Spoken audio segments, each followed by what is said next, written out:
One of those things, like reasons why I think there might be a god, is how easy it is to make cider.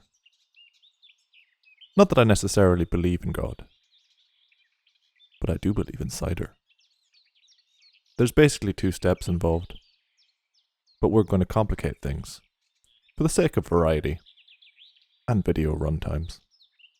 The ingredients and recipe for this are comically simple. Step 1 is optional, but I find that it helps. I start, of course, with about 10 minutes on the balance board as a warm-up, then a quick 3k, just to keep the mind straight. Anxiety's a killer. I then add 4.75 litres of apple juice to a large soup pot. This is mostly non-concentrate, but there is a sneaky litre of concentrate in there. This Centra specially selected range really ups the oomph factor though. I then add 500 grams of Aldi frozen blueberries. I leave this on a very low heat, mostly to thaw the berries, but also to develop some flavours, and bring everything up to a nice temp that's favoured to start fermentation. While that sits in the pot, I start sterilising my gear. I use this powder and some lukewarm water. I should probably get some non-rinse steriliser, but I don't have any, and I've been using this stuff for a year. I don't have a demijohn for this, as I only have one proper one, and that currently has some apple and berry mead doing its thing in it. Wow, look at it go. So we're using an old 5-litre water bottle. I poked a hole in the lid in order to fit a fermentation lock. I actually gave myself a pretty nasty cut when first attempting this. As I keep my yeast in the fridge, I need to activate it first. Well, I probably don't need to, but I like to. I take a bowl and get a little of the apple juice and berry mixture. Actually, I need a little more. This is now sitting at a nice 30 degrees. I add my yeast to this to start the activation process. Now I let that sit until it all gets nice and bubbly in the bowl.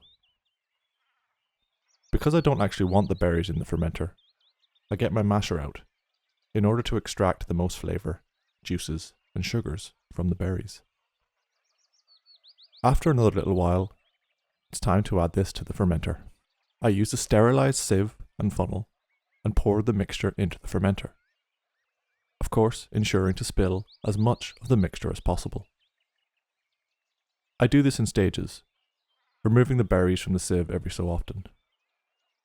Pretty soon I can hold the pot in one hand and the sieve in the other, so as to avoid more spillage. I get all the mixture into the fermenter.